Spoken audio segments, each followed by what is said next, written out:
Switched it out on the break. It is good! Looking for Webb. 3. Bang! With 4 points. Banzamuno.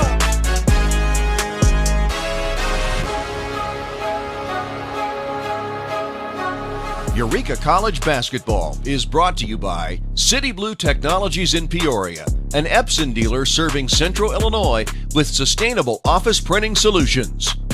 Potter Rentals in Gilman, Illinois, owned and operated by Ernie and Barb Folkers Potter, both Eureka College class of 1965. By Heartland Bank and Trust. Randy Begole, your State Farm agent in Peoria, Eureka College class of 1994. And by Kirby Foods in Metamora.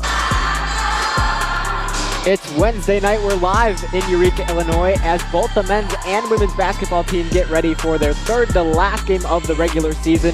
We welcome you into the City Blue Technologies broadcast booth. Matthew Swan, my broadcast partner Drew Donnell on the call here tonight. Drew, tonight the Webster Gorlocks are coming into Eureka to take on who else but the Red Devils. Let's take a look at their recent matchup between both sides. Eureka did drop that one in St. Louis by a final score 93-46. Eureka led by Courtney Hart, who scored 22 points and had 16 rebounds, along with Layla Hadley, who had 6 assists. Webster was led by the former Eureka Red Devil Maya Webb, who had 17 points, and Emily Kurse, who had 5 rebounds. Drew, what's your input on the players mentioned?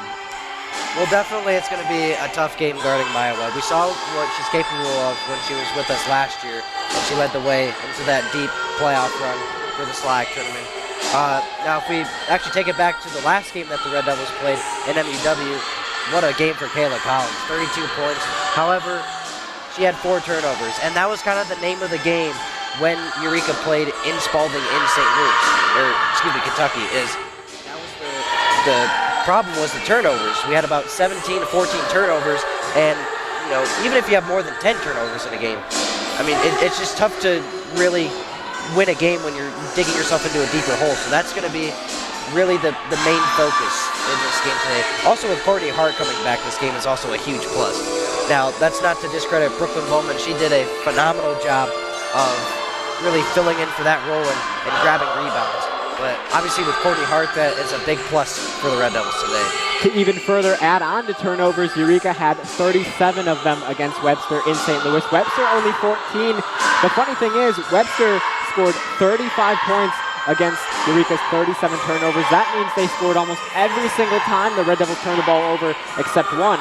As we take a look at Webster's gameplay, we know that Webster, they are a fast-paced environment. That's the type of environment they like to play in. That's going to be tricky for Eureka. We haven't seen a lot of energy from them recently.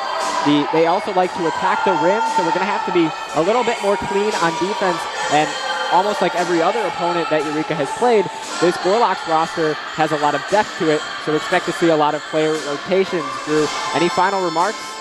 You mentioned the fast pace of play. Maya Webb is not, she's very familiar with it. It's not like she's not used to it. When Mike Hendrick was here last year, that was his memo. That was his go-to thing, was early and often. So it's definitely gonna, that's another thing to add on for Maya Webb, is that when she is going in that fast pace, she can just light it off like just lightning. And if she has that 3 ball working for her today, it's gonna be really tough to stop her.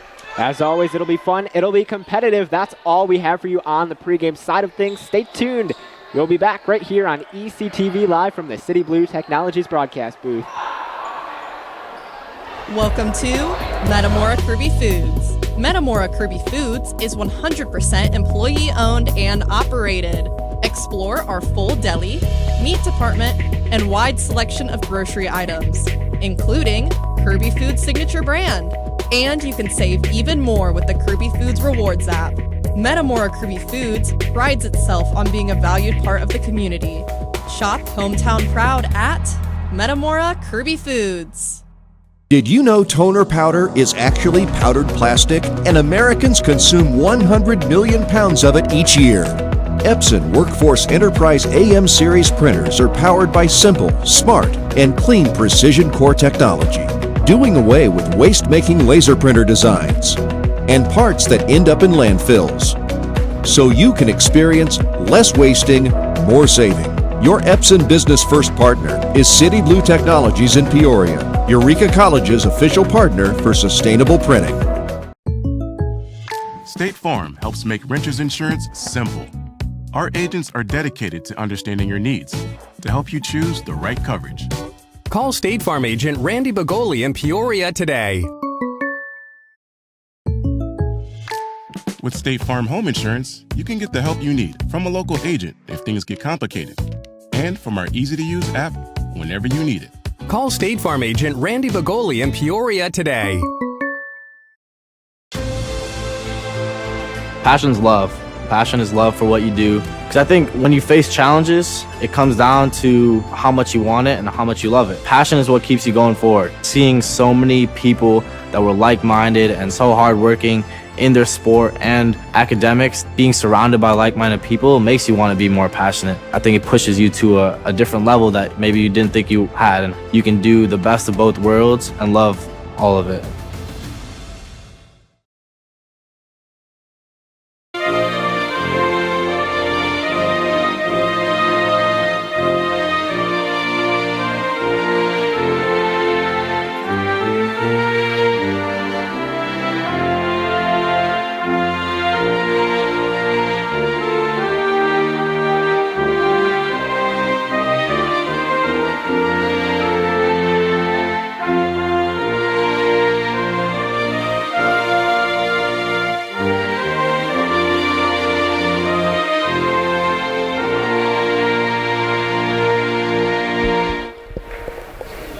And now we'll send it down for starting lineups. Now let's meet tonight's starting lineups. First, for the visiting Gorlocks.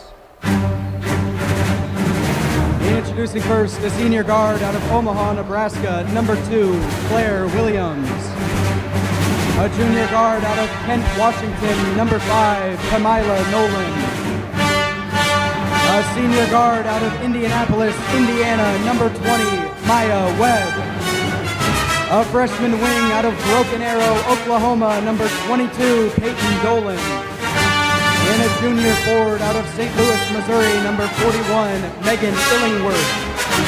The Gorlocks are coached by Jordan Olafson and assisted by Angel Sadler and Tanner Wilkinson.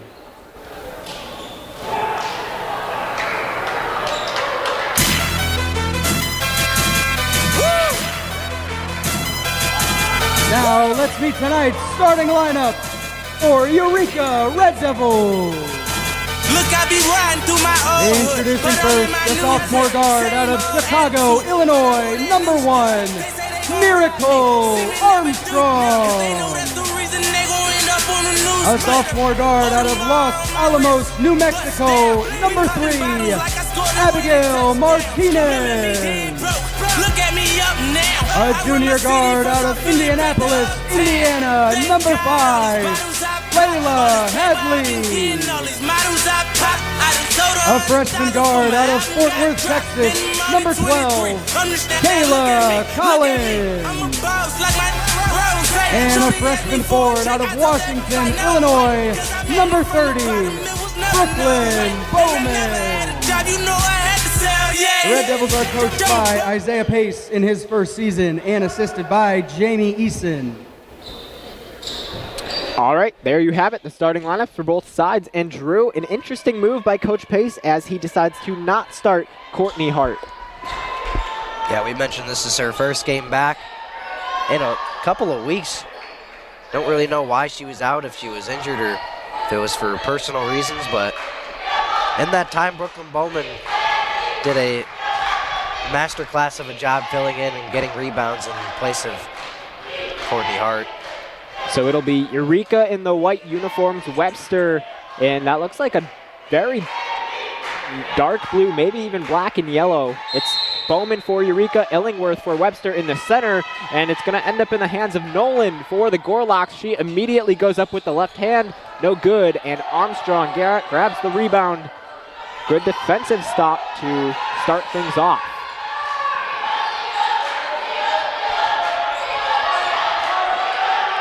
We know that Eureka has struggled in the opening frames. That one taken away by Webster. Good bounce pass in the paint. Illingworth finds Nolan. And the Gorlocks will reset here. Drew, Webster, one of the top teams in conference play right now. They recently are coming off of a huge loss to Principia, which allowed the Panthers to tie for first in the SLIAC. That's right, as we believe see a 3-second violation there on the Gorlocks. Bounce pass to Hadley. Red Devils coming into this ball game 0-22. Webster 13-8 with only 2 conference losses on the season there. Martinez gets tripped up. Clock will stop at 9:16.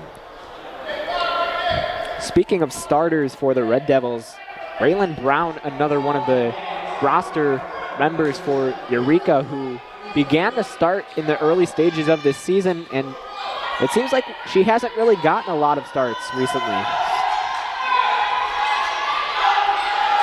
And it's funny that you mentioned that, just considering it. You know, there's definitely room for improvement as Bowman gets the score started for this game, but you know, I think for any player there's definitely room for improvement, and I think there's a lot of things that Raylan Brown is really good at. There's a lot of things that she needs to improve.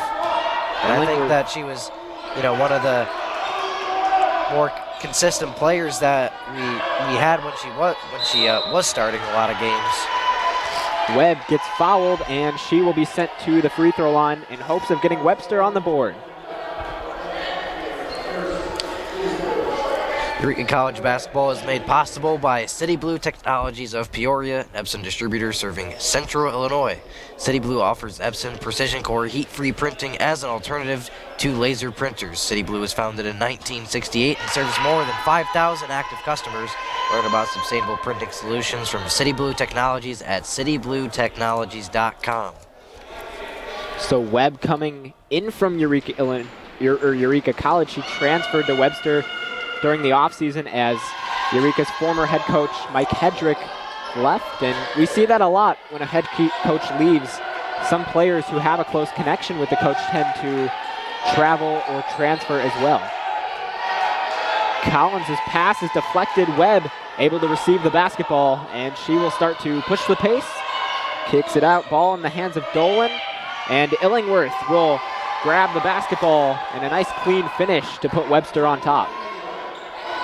You mentioned the fast pace at the beginning of the broadcast, and there's a great example right there from Maya Webb showing that just playing under Mike Hendrick, that she knows what it takes to succeed in that fast-paced game. Williams finds Nolan, and from the left side of the basket, there was a lot of spacing. 6'2" Gorlocks in the early stages of this ball game. Yeah, and to add on, Drew, you're exactly right. Coach Hedrick instilled a sense of aggressiveness and physicality on this Eureka team from last season.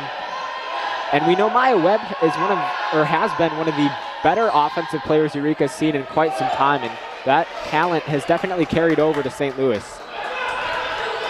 Webster with the basketball, a very comfortable 4-point lead. Illingworth finds Nolan, left side of the basket once more, and gets it past Hadley for the bucket. Armstrong will cross half court. She's double teamed. Another wild pass to Martinez in the paint. She'll stop her feet. Great defense by the Gorlocks, and a block from Illingworth using all 6'2" of her height. Yeah, somebody's got to come and help out. She was asking for help, and no one really budged, if that even trying to go down low to help out. Collins with a mid-range shot, no good, but she draws the contact. 6:52 left to go. Webster up 8-2. Eureka College basketball is made possible by Metamora Kirby Foods. They're 100% employee-owned with a deli, produce section, and meat department with its own in-house butcher. Metamora Kirby Foods is open from 6 a.m. to 9 p.m. 7 days a week. They're located on West Mount Vernon. Metamora Kirby Foods is located on West Mount Vernon Street in Metamora. Get more information at kirbyfoods.com. So Peyton Dolan comes out for the Gorlocks, and it will be a Kayla Coughlin to come in and substitute. Collins at the line. She knocks down both attempts. It's a 4-point game. Just under 7 minutes left to go.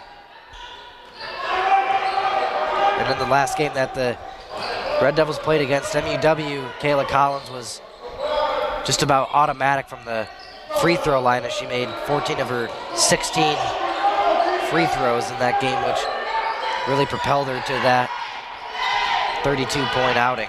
Yeah, and what a career night for Collins. I mean, she's been incredible in her first year as a Red Devil. Here's the shot from Conklin, no good. Hadley with the basketball. Illingworth ends up on the ground in the opposite end of the floor. Here's Collins from behind the arc. High arc shot, and she knocks it down as Collins continues to stay hot. First triple of the game for Eureka. They're down by 1. Just over 6 minutes left to go in the opening frame. And it's always encouraging to see Collins get an early 3. There's been a lot of games this season where she struggled to get a 3 early on in the game. Yeah, you can tell her confidence has been rising in these last few games. Great defensive stop by Eureka. Illingworth tips it into the hands of Collins, and she is shoved out of bounds, so Eureka grabs the benefit of the call. And when we talk about confidence, I feel like we've seen a lot of Eureka players who have really started to become a bit more confident in their shooting ability. Yeah, I think as we got about to the halfway point of the season, I think Raylan Brown is an example. She got, I think, really confident with her 3-point game.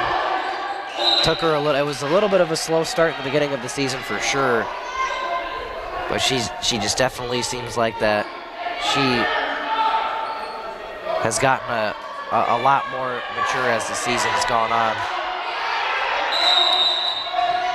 Deja Jones and Emma Smith come into the ballgame for the Gorlocks as Claire Williams and Nolan will take a little break. Just over 5.5 to go. 1-point lead for the Gorlocks. Hadley on the attack finds Bowman. Here's Armstrong from the left wing, and good! The Red Devils pick up their second lead of the night. They're up by a point. That's one of the best ball movements on offensive possession that I've seen in a while from the Red Devils. It's been one of their kryptonites so far this season. They've definitely rushed a lot of possessions, and it's caused a lot of errant passes as Armstrong tried to draw the contact. Yeah, but you can even see the spacing that the steal by Martinez. You can even see the spacing the Red Devils were able to create, and that's why Armstrong was able to knock down the shot. So there was a foul against Eureka, 4:56 to go. As always, you're watching ECTV live from the City Blue Technologies broadcast booth. And it looks like a timeout will be taken. So we will step aside as well. Eureka feeling pretty comfortable right now. They're up 9-8, just under 5 minutes left to go. Stay tuned, we'll be back. You're watching ECTV live from the City Blue Technologies broadcast booth. Are you ready to grow, to build, to thrive? Take the next steps with confidence at Heartland Bank and Trust Company. We go beyond just offering banking. We work with you to understand your needs. Whether you're saving, borrowing, protecting, or growing, we offer financial solutions for both personal and business needs. At Heartland Bank, we believe every life has a story, and yours includes building a secure future. Let's write that story together. Visit Heartland Bank today at hbtbank.com. Member FDIC. Eureka up by a single point with just under 5 minutes left to go. We welcome you into the City Blue Technologies broadcast booth. You're watching ECTV. Matthew Swan, my broadcast partner Drew Donnell on the call. Drew, the Red Devils in the early stages of this ballgame have been feeling pretty confident from shooting in the deep area. We've seen Collins knock down a 3. Armstrong was able to connect for a 2 that was nearly a 3-pointer from the left wing. It'll be Webster basketball to start things off. Jones finds Smith. She'll attack Armstrong. Conklin back to Jones. Great defense by Collins. Webb nearly mishandled that basketball. She'll stop her feet. There's great defense displayed by the Red Devils. And the putback no good from Conklin. And there is the foul by Eureka. That will send Webster to the line. Didn't look like much of a foul. Looked like it was tipped off the ball more than anything, but officials saw otherwise. Coach Pace thinking the same thing. He immediately threw his hands up in the air, and currently he's talking to one of the 3 referees. And that's one thing we've noticed a lot is he definitely shows up a lot of emotion when a call doesn't go their way. And in the games that I've been able to watch and announce with you, Matthew, this year is, it doesn't matter how much they're up by, it doesn't matter how much they're down by. He kind of gives the same reaction if there's, maybe a call he disagrees with. And, as much as I love Coach Pace, I just feel like when you're the coach, you're the leader, everybody is looking at you for help and for answers. And I feel like that's just a sign of weakness. And I think that's one of the things that needs to stop. I think it's like baseball. When a pitcher shows a lot of emotion on the mound because he doesn't agree with the call with the umpire, he's not going to get a lot of calls because he's feeding into the umpire. He's letting the emotions get the best of him. And Eureka might not get a lot of calls later on in the game if he keeps on giving in and showing emotions to the officials. Yeah, it's definitely one of those things you have to be a little careful about. Collins able to sink both free throws. Eureka back up by 2. Here is Jones, top of the Eureka logo, finds Webb. Webb will drive to her left side, back to Jones. Collins again displaying great defense. Red Devils trying to take the basketball away, and it's a jump ball. Boy, the Red Devils seem a little different here tonight. They seem a bit more outgoing. Yeah, Armstrong's played a really fast-paced game on defense. And obviously, you love to see it. And they just look like they have a lot more pep in their step when they're getting the ball up the court. And Collins will get called for the travel. Eureka picks up the turnover. 3:41 left to go. Red Devils on top, 11-9. It'll be Emma Smith to inbound over to Jones. Yeah, Eureka looks pretty comfortable right now, but again, as we've seen throughout the season, with the very limited roster size, their players tend to get tired sometimes pretty fast. So hopefully, the best case scenario is they're able to keep this pace. They seem pretty comfortable right now, and they have the lead.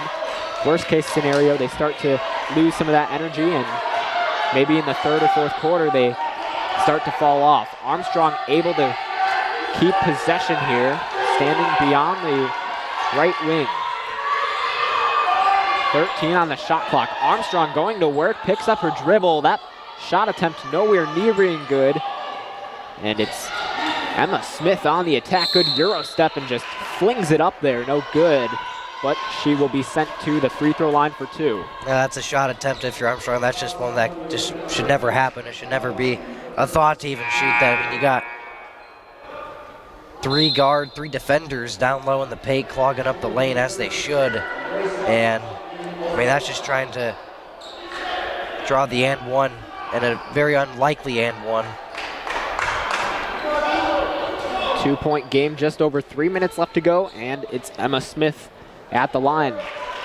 Eureka College basketball is made possible by Heartland Bank and Trust, serving 48 communities throughout Illinois and eastern Iowa, including Washington, Metamora, El Paso, Germantown Hills, Carlock, and in Eureka.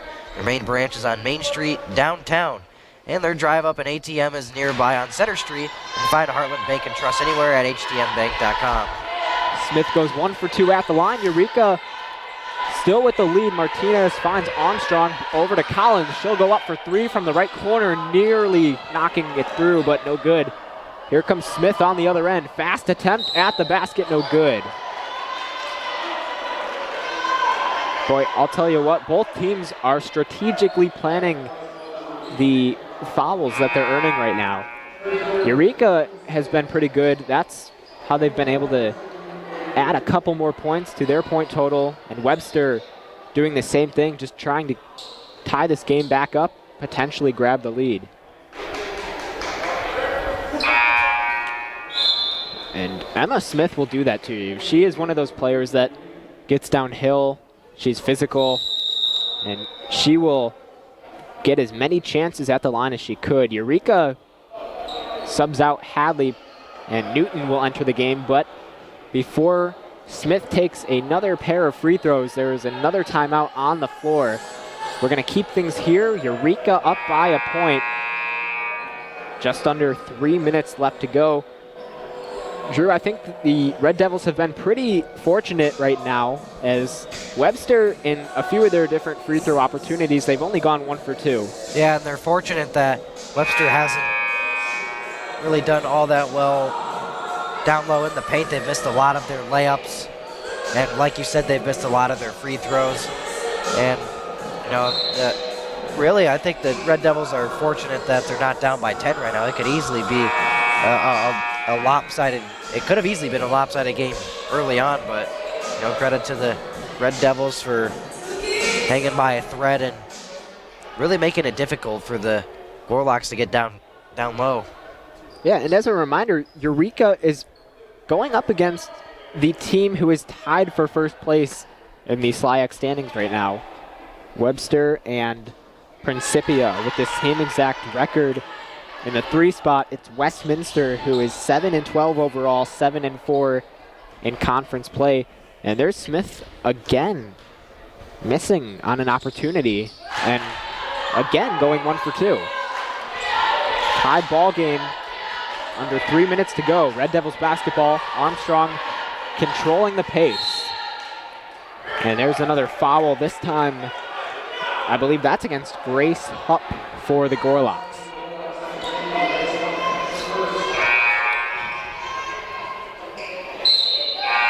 Didn't really see much of a foul there, along with Jordan Olafson, who also disagreed with the call. And like I said, I didn't really see any major contact worth calling a foul for to draw Armstrong to the line. Yeah, that's 16 fouls for the Gorlocks. We do see Brown and Hart come into this ballgame for the Red Devils. 2:43 left to go. Armstrong trying to put Eureka back on top by 1. No good, and that one taken away. It'll be a jump ball signaled by the referee. And the Gorlocks will have possession. Those free throws are important,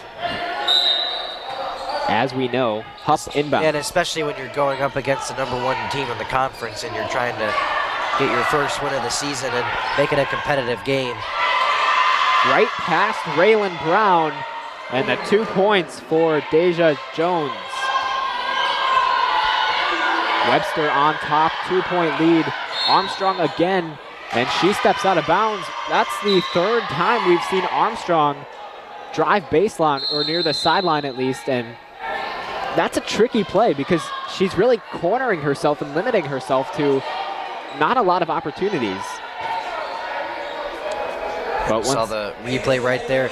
Really not much of a foul at all. If anything, that was all ball, and really should have been going the Gorlocks' way. And you know, if you're Armstrong right there, you can't. When you're flirting with the edge right there, you got to get rid of it. You can't try to make it a one-person show. You have to be able to distribute the ball, especially when you're playing Webster. That's the only way you're going to stay in the game. Now, did they call that a foul, or did she step out of bounds? I missed the call there. She stepped out of bounds. Okay, I was just making sure. Yeah, I mean, that's just a tough spot to position yourself in, especially we know Webster, their defense is immaculate.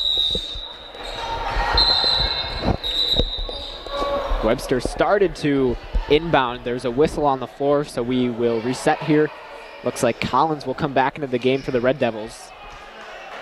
Maybe.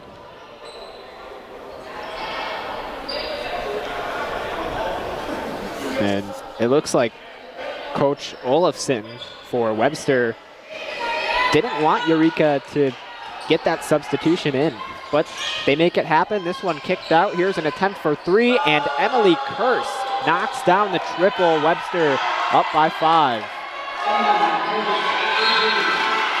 Great defense on the inbound attempt. You got to help out there. That's. If I'm Kayla Collins, I'm also frustrated because, I mean, you got one person trying to go for the ball, and the Gorlocks got 3 defenders pressing down the court, and especially if you're trying to make a statement in this game, it can't just be one person trying to help out. Well, and even right there, I mean, that should be an inbound pass that you never see. That's just not how you play the game of basketball. It's tipped out of bounds. Red Devils will maintain possession. 2 minutes left to go. 16-11. Webster on top. It'll be Kenna Newton to inbound for Eureka. I'd imagine they look for Courtney Hart here. Gets it over to Collins beyond the perimeter. Newton sets the screen. Collins will drive the opposite direction, and that will be a turnover against the Red Devils.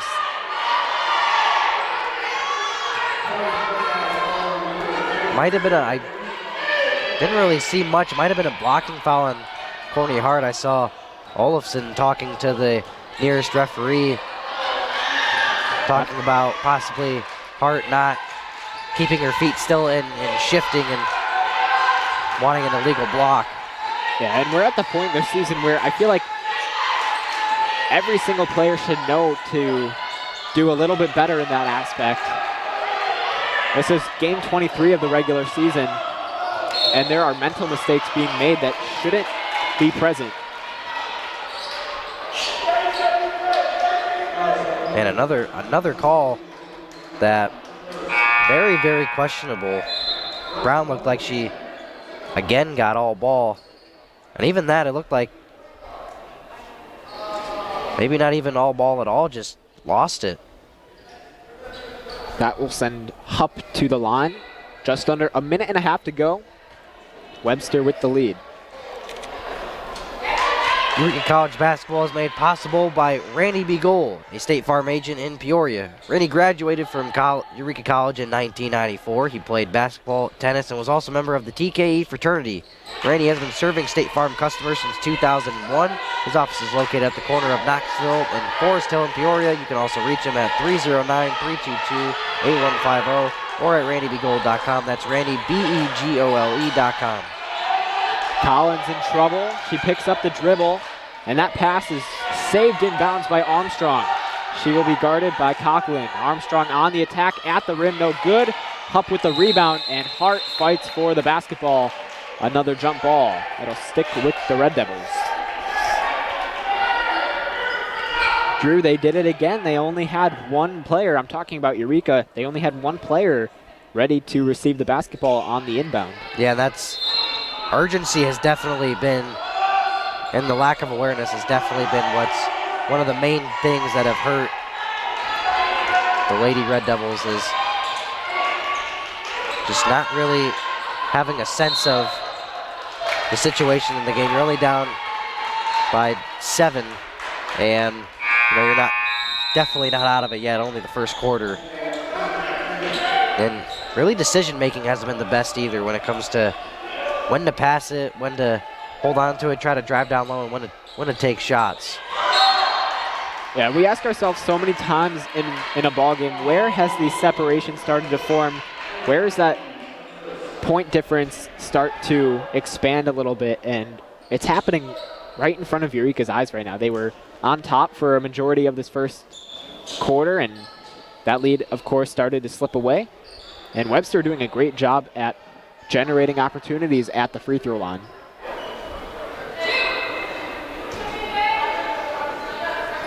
It's Deja Jones. No good on the first attempt. The trend of going 1 for 2 potentially continues. Yeah, as of recent, both teams have really struggled to make all 2. Even like there's been times that Gorloks have been lucky to even make 1.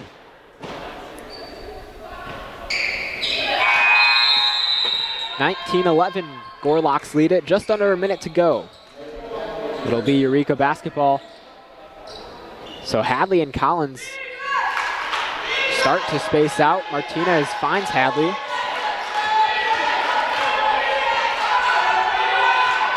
Hadley going up against a couple of Gorloks defenders.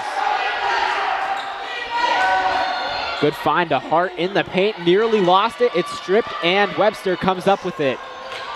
Ball control has been a little sloppy for both sides in this matchup. Yeah, you got to be able to catch the ball. They've ran that play a numerous amount of times with Courtney Hart and not able to haul it in. And now you're Collins charged with the foul, and the Gorlocks go at the line again.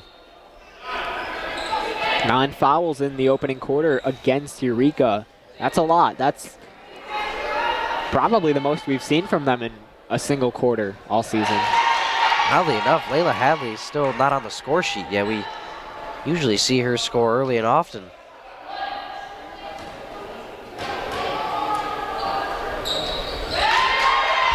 Webster able to go 2 for 2 at the line. 10-point lead for the Gorlocks. Here is Hadley with possession of the basketball. Let's see if she can get on the scoreboard for the first time tonight. Good screen from Bowman. And again, another foul. I think they're going to say moving screen. It's just a matter of having your feet planted. Another basic fundamental that has seemed to be overlooked by Eureka. 23.8 seconds left to go. 21-11, Webster on top. Here comes Jones. And that one out of bounds. Malia Campbell not able to hold on. Excuse me, that was Peyton Doling. Less than 10 seconds left to go. Hadley deep pass, that one caught by Collins. She attacks the basket. Awkward shot attempt. Hart no good on the rebound. And that will conclude the opening quarter. Eureka just struggling to hold on to the basketball right now. Webster on top 21-11. They'll go into the second quarter with a comfortable lead. We will step aside. Stay tuned. You're watching ECTV live from the City Blue Technologies broadcast booth. Discover your perfect getaway in beautiful Prescott, Arizona. Your home away from home at Prescott Canyon Estates, a 55-plus community with beautiful panoramic views of Bradshaw, Thumb Butte, and Granite Mountains. Potter Rentals has properties available for monthly rental, all-inclusive and fully furnished, with all clubhouse amenities. Get more information today and make Prescott your home away from home at potterrentals.com.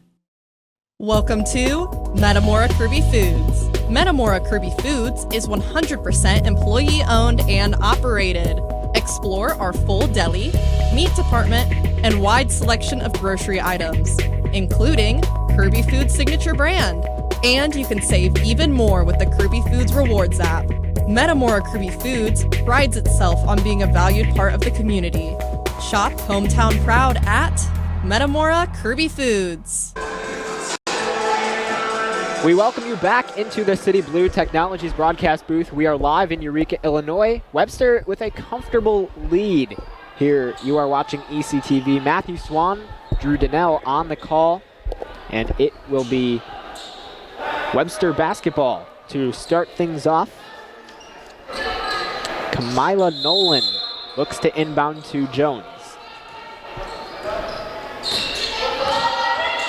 So that first quarter was a pretty competitive one for the Red Devils. They were in it, they were on top more than once, but since then, Webster has been able to overcome that point deficit, and their defense has been standing out significantly. Here's Collins driving to the basket, puts it up, no good, and she gets fouled. Another chance for 2 for the freshman guard.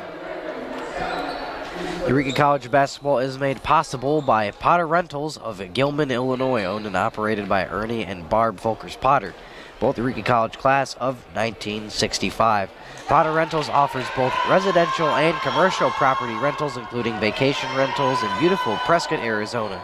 You can get more information on their website at potterrentals.com.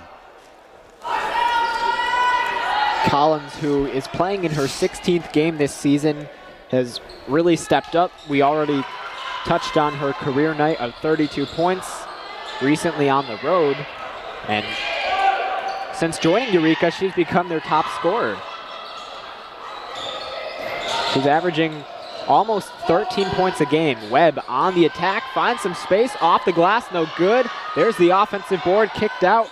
Dolan wanted the triple, instead returns possession to the former Red Devil. Webster receiving instruction from their head coach. Here's Webb beyond the perimeter. Goes for three from the right wing and sinks it. Maya Webb knocks down the three ball. 26 points for the Gorlocks. As she did so many times in a Red Devil uniform, no surprise that the stroke comes so easy for her behind the three-point line. Collins nearly lost it. She's able to recover. Finds some space at the rim, off the backboard, and good. What a tough basket for Collins. She's already at 10 points now.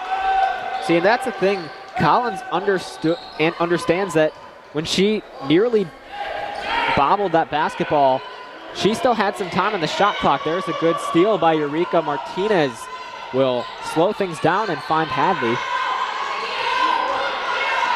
Never give up on a play, and that's a good job by Collins. That time it's Webb who comes up with the basketball. Webster pushing the pace. Webb finds Illingworth, and there is nobody there to cover the junior forward out of St. Louis, Missouri. 28-14, Hadley over to Martinez. She was open from behind the arc, instead runs into trouble. Martinez has been struggling with confidence recently, and maybe that's a shot she could knock down. Armstrong with an awkward shot attempt off the mark. Webb with the rebound. Good find again, Illingworth, and a late whistle.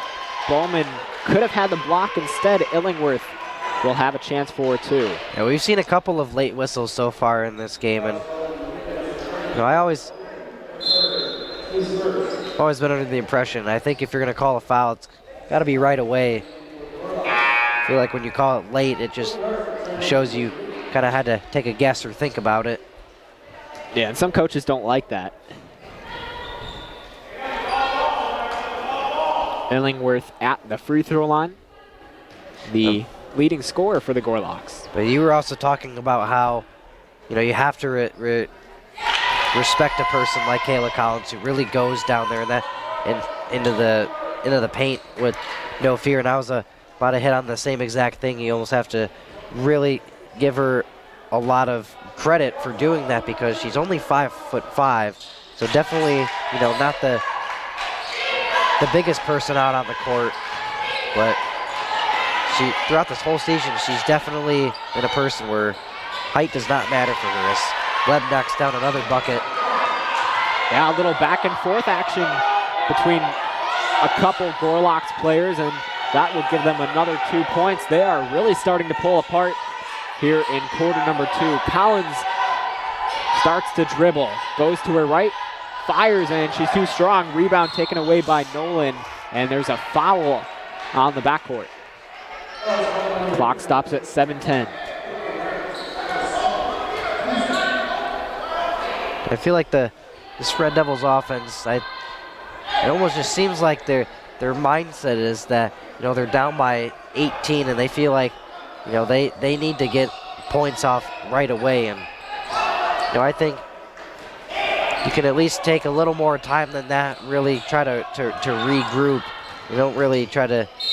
I haven't really used it. There's an and one from Maya Webb at her home, at her return back to Eureka, Illinois. She's now at 9.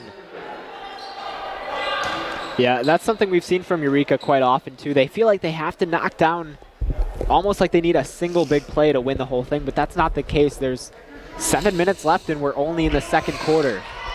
Webb not able to make it a three-point play. Eureka with the basketball. Here comes Armstrong. Flips it to Hadley. Believe it or not, Eureka's been doing a pretty good job at spacing themselves out. Typically, they like to clamp together. Martinez was open again. She kicks it out. Collins for three. High arc shot, no good. Hart wanted the board, cannot get it, and it's Nolan who takes it away.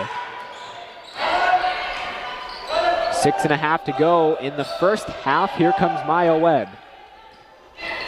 Webb slows things down, makes a move, gets in the paint, stops her feet, kicks it out. Here's a three from Price, off the back iron, and Hadley with the rebound. Oddly enough, we haven't seen that many, if any at all, rebounds from Courtney Hart. Yeah, it's been a bit of a slow game for her. Again, this is her first game back in maybe 3 or 4 games. First shot, no good. Collins showing some aggression, and it's a jump ball. And you know, you can't be mad at Courtney Hart. She's been doing a great job all season. You can't get too frustrated. And like I said, she's just trying to get back into the swing of things. Yeah, she has been the backbone for this team. And, you know, obviously she's been out for about 3 to 4 weeks. So obviously, you know, not gonna do anything crazy, especially when you're coming back from a 3 to 4 week stint of not playing. Hadley in some trouble, able to find Armstrong. No, it's tipped. Armstrong recovers, kicks it out. Here's Brown, Eureka's best three-point shooter, no good. And it's Smith with the board. Here comes Conklin at the left side of the basket, kicks it out to Smith. And Nolan will take the triple off the mark. Brown with the basketball. Deep pass, and that is nowhere close to Kayla Collins. And that's kind of goes back to my point earlier, is that, you know, they're really trying to just really rush it and force a lot of passes that just, you know, 9 times out of 10, they normally won't work, and they just need to settle down and take a deep breath and let the game come to them. I agree. That one basket is not going to put you back into this ball game. You could wait for the rest of your team to get down there and maybe develop a play, but the Red Devils, they're known for rushing. And speaking of rushing, Webster doing some of that right now. That's a turnover. Just under 5 minutes to go in this first half. Webster 34, Eureka 14. Another timeout taken. And we will take a break as well. Stay tuned. You're watching ECTV live from the City Blue Technologies broadcast booth. Did you know toner powder is actually powdered plastic, and Americans consume 100 million pounds of it each year? Epson Workforce Enterprise AM series printers are powered by simple, smart, and clean precision core technology, doing away with waste-making laser printer designs and parts that end up in landfills, so you can experience less wasting, more saving. Your Epson Business First partner is City Blue Technologies in Peoria, Eureka College's official partner for sustainable printing. Webster on top, 34-14. We welcome you into the City Blue Technologies broadcast booth. You're watching ECTV. Matthew Swan, my broadcast partner Drew Donnell here on the call. Drew, the Red Devils 0-22 on the season. This could be, and I'm not trying to be negative, but I'm just stating the obvious. This could be the first season ever they go without a single win. Yeah, this is, up until this point, this is the worst season the Red Devils have gotten off to in program history, when they went 2-11 under Coach Beth Werner. It's Hadley with the basketball. Eureka looks to kick things off after the timeout. Believe it or not, Hart stands at the top of the key. Here's Brown. Hart has knocked down a 3 or 2 every once in a while. Hadley picks up the dribble. She's blocked by Illingworth. Again, Illingworth, the tallest player, or one of the tallest players on this Gorloks roster. She's in the paint, puts it up off the glass, and good. Megan Illingworth is up to 10 points. Here comes Eureka. Hadley in trouble. Nobody comes to help her out, and Webster takes it away, and it'll be another easy 2 points. Man, there was no help on that drive. Yeah, and that's inexcusable. And, you know, they're definitely at halftime. That needs to be talked about. That's got to be one of the, because we've already seen it about 4 or 5 times so far this game, and you know that just can't, it can't happen. And you know, quite frankly, and even right here on the double team, you can't rotate out if you're Kayla Collins. You have to try and help out, set a screen, do something. Yeah, I think a lot of the players think the play will come to them rather than them setting up the play, and that's not how this game works. You have to take initiative and help your team out. Yeah, it's one thing when we mention a lot, let the game come to you, but when it comes to that, when you're maybe wanting the ball, or maybe you don't have it, there's a block. Webster in transition, down the lane, kicks it out. Here's a shot attempt from Kurse, and she sinks it in. 40 points for the Gorlocks in quarter number 2. Yeah, another reason I think maybe Eureka has been struggling significantly in these last few games, it's the end of the season, and it's been a very long season for Eureka, which is understandable. Yeah, obviously, you get worn out, you get burnt out from all the overnight stays, road trips, keeping up with, obviously, school, but it always seems like that this is the point of the season for most sports when it just kind of feels like the dog days. So it'll be Collins at the free throw line. Drew, obviously Eureka, a small roster, but taking a look at that roster, which, if you could name a single player, maybe even more than one player, who do you think would get nominated for an all-conference award? It's tough to say. I think if I had a choice, I would probably definitely go with Courtney Hart. Maybe even throw Kayla Collins in there. She's had some big games. I think an honorable mention would have to go to Layla Hadley, even though she was a late addition after the winter break. Armstrong on the attack, flings it up with the right hand and uses some help with the glass. Yeah, Courtney Hart, who set the program record for most rebounds in a single game for Eureka with 25. She has really been that interior presence for the Red Devils. Collins with the shot attempt, no good, and that one poked out of bounds by McCammon. It'll stick with the Red Devils. Just under 2.5 to go. Webster 40, Eureka 17. Armstrong looks to inbound. Eureka trying to space out. Collins beyond the left side of the perimeter. Makes a move. It's interesting to me, Eureka never really tries to use any of the set screens, which hurts them, to be honest. Here's Collins, open look for three. No good off the rim, and the rebound pulled down by McCammon. Yeah, and you mentioned the screens, and that's one of the things that I've noticed all season is, they'll get a screen from somebody like Bowman or Hart, and they don't take it, they run away from it. And when you don't take it, it just really clogs up the lane, and that's when you see a lot of times when a shot gets stuffed or gets blocked. A lot of times it's when we see the shot clock run out. Right, well, the Red Devils have been pretty good in terms of not obtaining a shot clock violation so far. We've seen them run into that situation from time to time. Red Devils on the attack after a good defensive stop. Armstrong shifting over to her left. Bounce pass, that was not a very good one as Webster takes it away. Here comes Williams. She will find Smith. No good on the first attempt, and she knocks down attempt number 2. You cannot let your guard down if you are Eureka, as I think they believe they were able to just grab the rebound there, but that wasn't the case. Here's Brown for 3, no good. Brown started to step away. Bowman is there.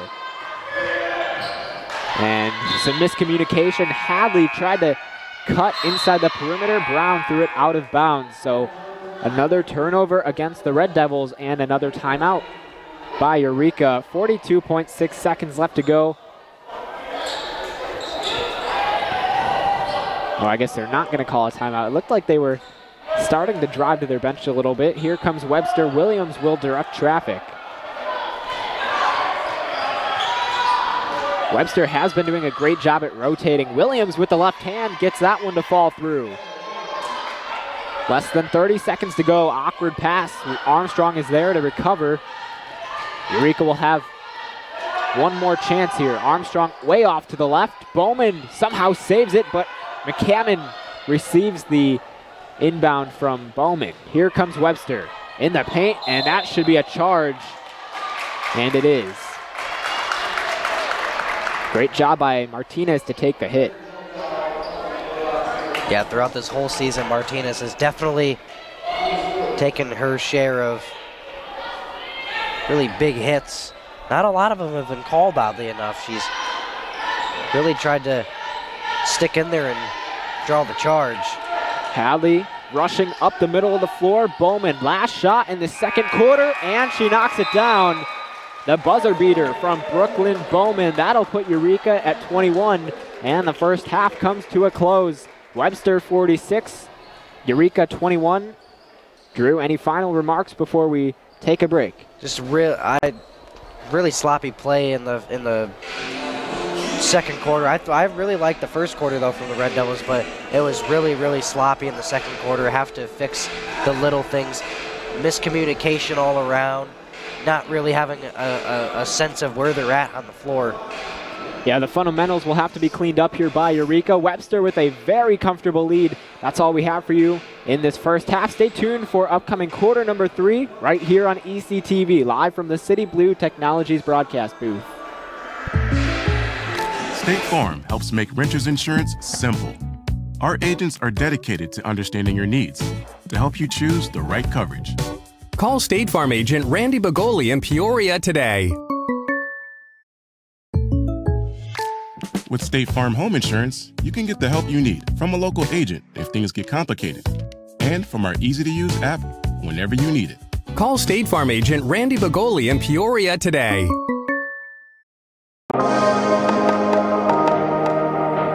Hi there, I'm Sean Sandrock, and I'm a sophomore here at Eureka College, studying political science and history with a pre-law emphasis and music vocal performance. And I'm going to be showing you around campus today. This is Burgess Street, which separates the academic and residential sides of campus.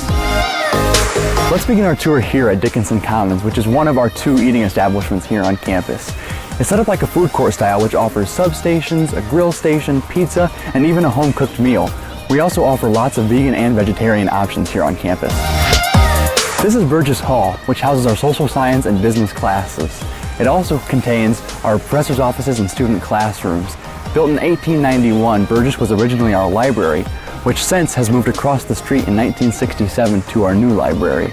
Did you know on the 3rd floor of Burgess we have a new creative design lab, which is designated to all of our art students?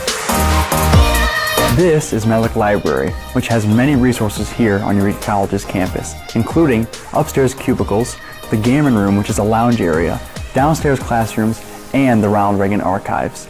Did you know that President Reagan is a Eureka College alum? If you can't find your book here in the library, we're fortunate enough to be part of the iShare database, which consists of 90 libraries that will find your book and send it here. You may be wondering what classes are like here at Eureka. We usually have a student population of about 500 students, which allows for a lot of individualized attention in the classrooms. Our student-to-professor ratio is about 13-to-1, which allows students and professors to really get to know each other. We are now coming up on Benham Binkley on my left and Sanders on my right.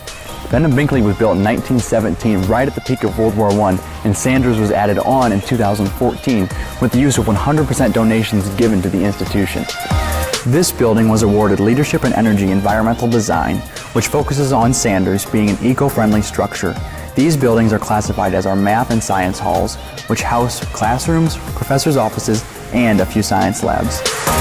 This is Pritchard Theater, which was built right around the same time as Benham Binkley and was originally our sports complex here on campus. The main floor was the gym and the basement was our swimming pool, where President Ronald Reagan swam as a freshman here on campus. This building is now used for our fine arts classes. Eureka College also played a role in World War II. Enrollment was down due to war efforts, and we were looking for a few new ways to bring in some cash. The college found a program where we could house Nazi German prisoners of war here in the United States. So Pritchard Theater became a holding place for prisoners of war where they would walk down the street during the day and work at the canning factory. The building behind me is the chapel, which is a very historical building here on campus.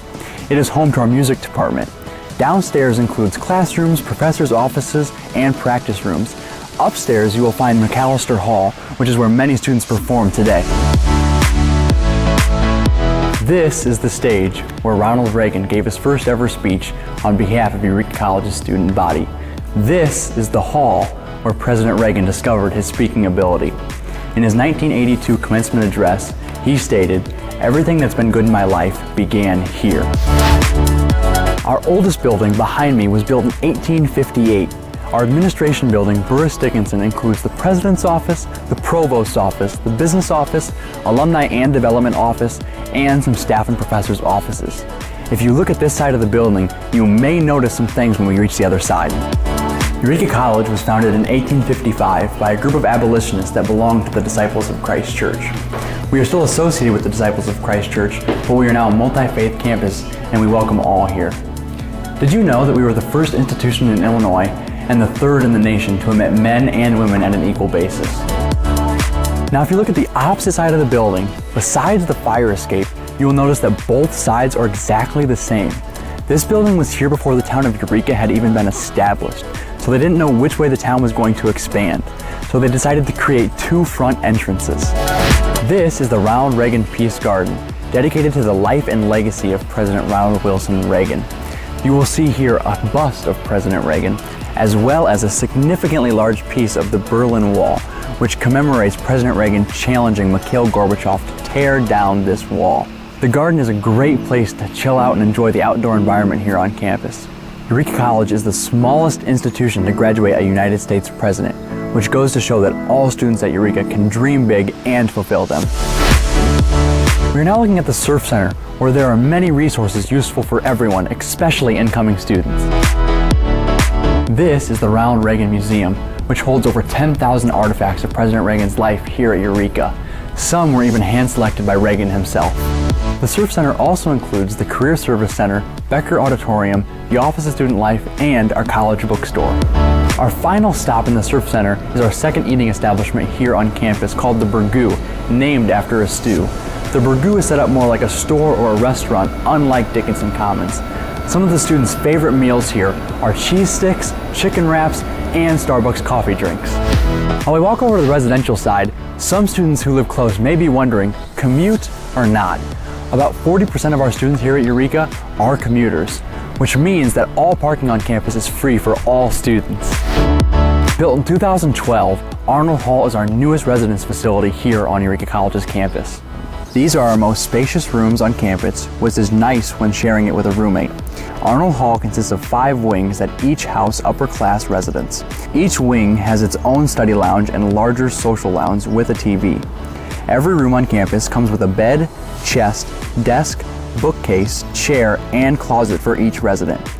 Arnold houses 2 of the 3 sororities on campus. The rooms also include great Ethernet access and high-speed Wi-Fi, as well as geothermal heating and cooling. Arnold also includes a full kitchen and lots of additional lounge and study space, including a media room on the upper level that is perfect for group project work and has a printer free for student use.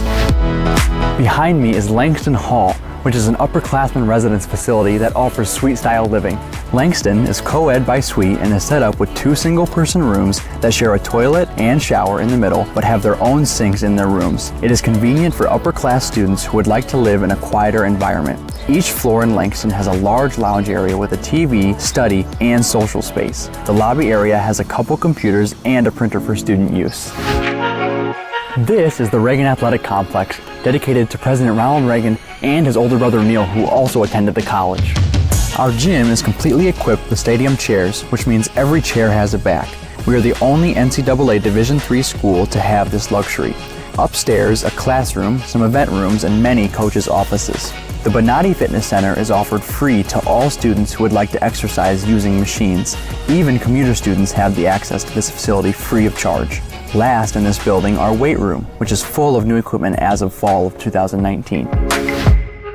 Just outside the Reagan Athletic Complex, we have our football and soccer field, as well as our baseball and softball diamonds. The football and soccer field was converted into AstroTurf, and it also includes a Megatron. Here at Eureka College, we have many different athletic teams that compete throughout various times of the year. To my right is Founders Court, which is predominantly a freshman residence hall. Both of our freshman residence halls are set up to be limited occupancy so students can get to know each other and create a community value. Founders consists of 4 separate buildings that are all connected by stairwells: Darst, DeWeese, Ford, and Myers. All of our residence halls have access to laundry areas that are free of charge for all students. Founders Court residents use Ben Major just next door for additional lounge space and a large laundry facility. We are now at Alumni Court, which also houses all incoming freshmen. These rooms are comfortably sized for 2 roommates. Be sure to check your packing list before you come to campus to see what items it is suggested that you bring and what items are not allowed on campus. Connecting both alumni residential buildings is our Learning Center, a great resource to use if you want help with writing or any course, or you could help here by becoming a tutor. The Learning Center is also a great place to study and is open 24/7 for student use. This is Ben Major, named after the man who owned all of the land that Eureka College now sits upon. This is a recreational building here on campus, which gives the students opportunities to chill out, play games, or even watch TV. To finalize our tour, behind me is Gunzenhauser Hall. It was built in 1929. It was extensively remodeled, but we strive to keep the 1920s look with the original wood floors, doors, and pedestal sinks. This concludes our tour here at Eureka College. For more information or to schedule a tour, please visit us online. We hope to see you soon.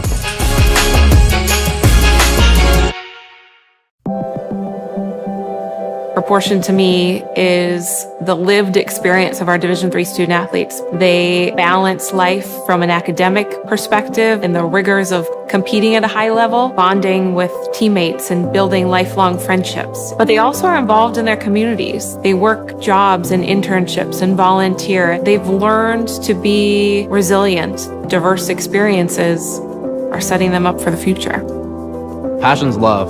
Passion is love for what you do. Because I think when you face challenges, it comes down to how much you want it and how much you love it. Passion is what keeps you going forward. Seeing so many people that were like-minded and so hardworking in their sport and academics, being surrounded by like-minded people makes you want to be more passionate. I think it pushes you to a different level that maybe you didn't think you had. And you can do the best of both worlds and love all of it. A good citizen is someone who wants to make a positive impact, both in their communities and in the world around them. The Division III approach is absolutely the best approach out there for amateur sport because it wants student athletes to explore all parts of who they are. Be successful in the classroom, be successful in competition, be successful in the community. So our student athletes learn what it means to strive for and attain success, but doing it the right way and being good citizens. Comprehensive learning is being able to adapt to experiences and apply the things that I learned. Being an athlete and juggling academics helped me grow as a person, and things that I've learned, I was able to apply it in another field, putting them into everyday life.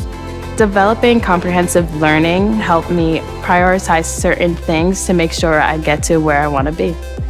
Responsibility is being accountable for your words and actions, first and foremost. It also is an obligation to be a positive influence in the communities around you. Being in a D3 program, you're going to have lots of different opportunities. You're not just an athlete, you're also involved in student life. Your academics are extremely important. We give a lot of our student athletes responsibilities right from the start by giving them leadership opportunities, by having them engage in the community, be a positive influence. That's being a responsible person. I believe sportsmanship is a mutual admiration and respect for your fellow competitors. We all go through a lot to reach the point where we compete against one another. It's important to realize that. So once we're finally on the field or on the court or on the starting block, we look at each other as fellow human beings and not just competitors. Being able to recognize the hard work that other athletes are putting in creates a more positive and inclusive environment. Are you ready to grow, to build, to thrive? Take the next steps with confidence at Heartland Bank and Trust Company. We go beyond just offering banking. We work with you to understand your needs. We offer checking options for both personal and business needs. Each choice includes free online banking, mobile banking, bill pay, debit card, and more. We believe every life has a story, and yours includes building a secure future. Let's write that story together. Visit Heartland Bank today at hbtbank.com. Member FDIC. The airwaves just got a refresh, and you need to spin your dial to 103.1 to find out. EC 103.1 is your latest and freshest option at your disposal, with the latest alternative rock hits, new personalities, and live sporting events at Eureka College. With an award-winning pedigree, EC 103.1 will quickly be the only thing you want to hear on your radio. Now on the FM airwaves and streaming globally on iHeartRadio. EC 103.1, your rock alternative. Eureka has been unable to score more than 15 points in each of the first two quarters. They are down by a significant amount. We welcome you into the City Blue Technologies broadcast booth. You're watching ECTV. Matthew Swan, my broadcast partner, Drew Donnell here on the call. Drew, it was pretty competitive in that opening quarter. Eureka was able to grab the lead more than a single time, but Webster has been pulling away. They put up 25 in quarter number 2, and they will look to continue to pile on. Yeah, they've done a really good job of capitalizing on the mental errors from the Red Devils. They've done a really good job on fast break opportunities. They really struggled in the first quarter, but it's really cleaned up for the Gorlocks in the second quarter. Maya Webb is having a really good start to this game so far. She's at 9 points right now. Benworth leading the score for the Gorlocks. She's at 10. Kayla Collins at 11. It'll begin with Webster here. Nolan drives to her right, kicks it out. Yeah, if you remember, or if you are just now joining us, Maya Webb in her last matchup against Eureka in St. Louis was able to put up 17 points. She led the team. This is her first time returning to Eureka, Illinois as a member of Webster. Her first time since leaving Eureka, I should say. 9:56 left to go, 46-21, Webster on top. It will be Claire Williams to inbound for the Gorlocks. There's some slight delay, and it looks like we're good to go. I take that back, more discussion. Not quite sure what the discussion is about, if it was the shot clock or what was going on, but now we're good to go. But now I was going to say, speaking of Maya Webb, if any Eureka fans remember, she earned the SLIAC All-Conference honor last season, and there she is at the rim. What a take by Maya Webb. Yeah, I mean, you really can't get any better than that. Just a nice little finger roll and some help from the rim for the bucket. Here's Hadley on the attack. Bowman open look, and she will get fouled. Oh no, they're going to say Eureka is getting called for the foul. I believe that'll go against Hadley. So a turnover by the Red Devils. It'll give Webster possession with 9.5 to go. They're feeling pretty confident right now.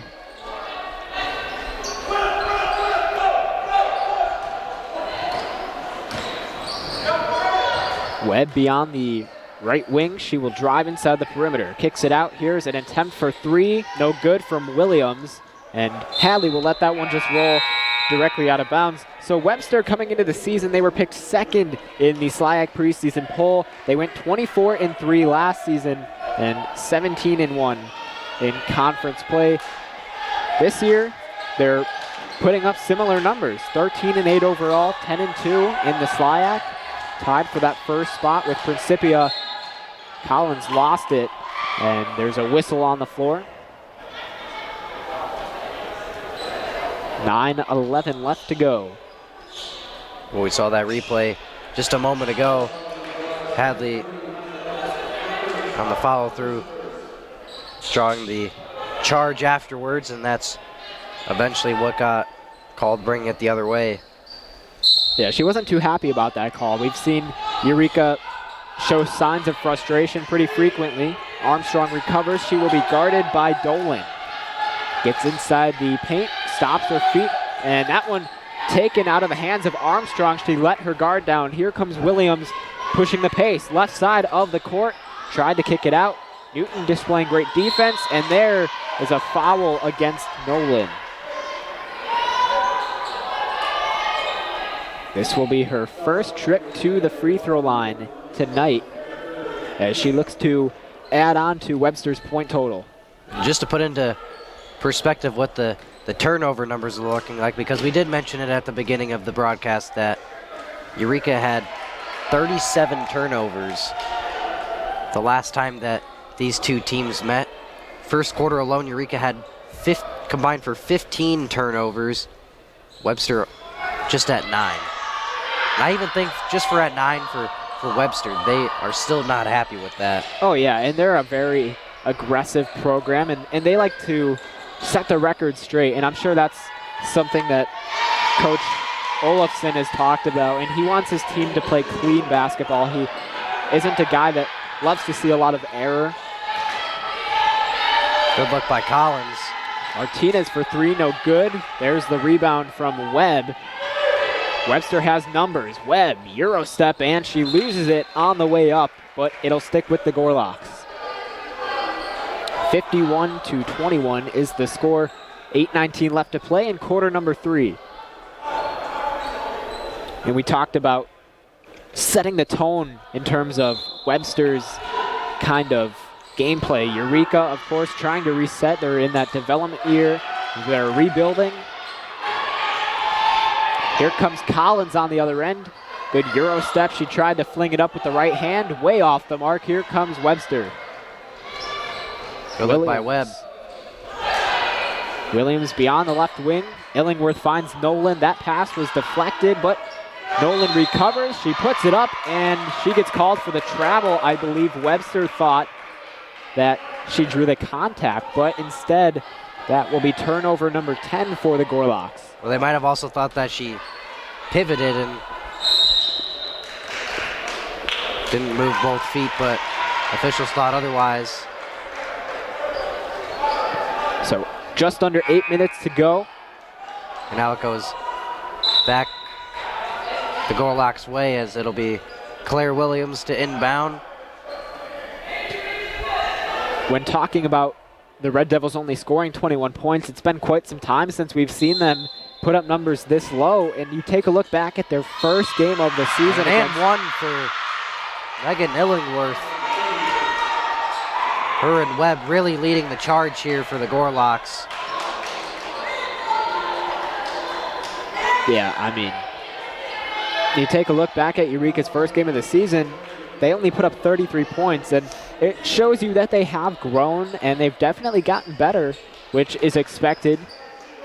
But this is, even for Eureka, this is a low-scoring ball game. 54-21, Collins in trouble. Gotta help out. Yep, there's no help again, and that pass deflected.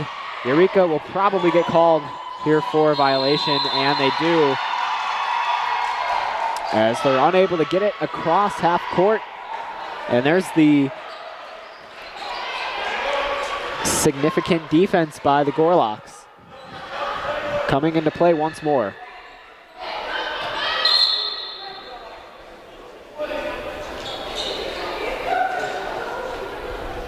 And the way the game plan has gone for the Gorlocks, wouldn't be surprised if they try to find Illingworth again down low. It's been really hard for Bowman to compete with her down low. Here comes Nolan, downhill off the backboard, no good. It's Newton with the rebound. Red Devils could potentially gain some momentum back here. Armstrong will collect. Left side of the basket, and that pass out of bounds. And Armstrong wanted the foul, but didn't really make much of a shot attempt. I was going to say, they really can't do much about that if you are Eureka. That's just great defense by Webster. Almost like Armstrong got caught in between whether if she wanted to pass it or shoot it. Williams spacing out against Armstrong. 7:15 left to go. Nolan over to Webb.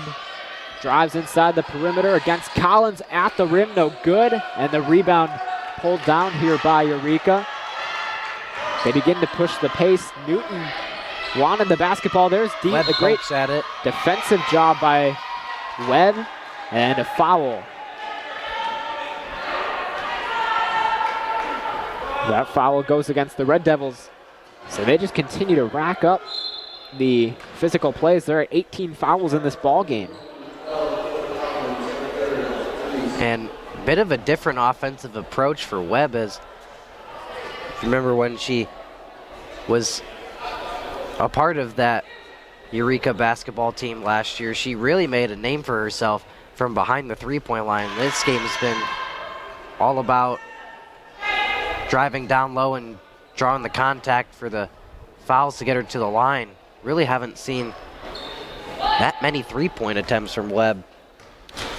Yeah, and I figured since transferring over to Webster, her role has probably changed. I mean, it definitely has, as you've said, but it makes sense that her role has changed. And you have to think for Eureka, they didn't have a big roster. They didn't have too many successful three-point shooters. So I feel like in that sense, it was a little easier for Webb to step up and take care of that role. But for Webster, they have a larger roster. So for them, they're able to assign, it feels like, each individual player to a specific role. As Newton knocks down the three ball.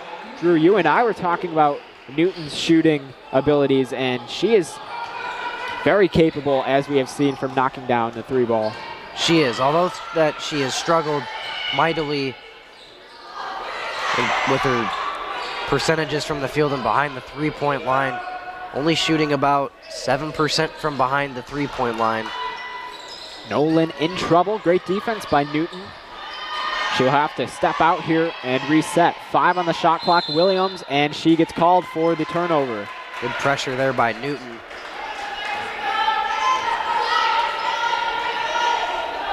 $11 turnovers for the Gorlocks. Red Devils have started to find a way here in quarter number 3 just to break out of a low-scoring slump. Collins will cross half court. Guarded by Conklin. Armstrong in the left corner starts to drive to her right, puts it up over 2 defenders, no good. And an offensive foul against Miracle Armstrong. Boy, I'll tell you what, Armstrong has not been happy with the calls by the referee all night long. And I think it's a combination of her not being happy with the calls and her not being happy with herself, because we know what she's capable of doing in the offensive category. Her and Layla Hadley both have some of the smoothest handles, not only on the Red Devils squad, but in the conference as well. Yeah, and I think Eureka also needs to understand that they are playing a very competitive team. So my advice would be not to get too hard on yourself. Yeah, and I think she's also, as take a look there, as on the follow through, similar to the Hadley charge, offensive foul. And I think if you're Hadley, or excuse me, if you're Miracle Armstrong, she's got to make an adjustment. She's been trying to do the same thing, and that's be aggressive down low in the paint and get a tough bucket to try to get herself going. And when you're trying to get yourself going, it's hard to try and make a really contested bucket down low, as there's a hard foul on Abigail Martinez. But like I was saying, if you're Armstrong, it's just really tough to try to get the confidence up when you're taking really contested shots down low. She's got to try to make something happen from middle of the field around the free throw line, or whether it's even behind the three-point line, because we know what she can do behind the three-point line. Yeah, definitely. And Eureka just needs to adapt to the current situation. We know Armstrong has a lot of secret weapons in her back pocket. I just feel like she really hasn't been able to show most of them because of the situation Eureka's in. 58-24, Webster on top. Martinez at the line. So she goes 1 for 2 at the line there. Webster back on offense. Here's Conklin, right wing for 3, and good. That was as perfect as a shot as you can take. 61 points now for the Gorlocks. Eureka looking to respond. Collins driving, And a travel against Collins.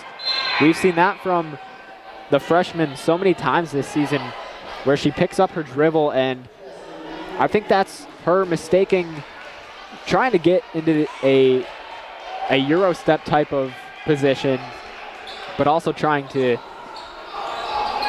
really just focus on shooting the basketball as well, and she gets a little tied up there.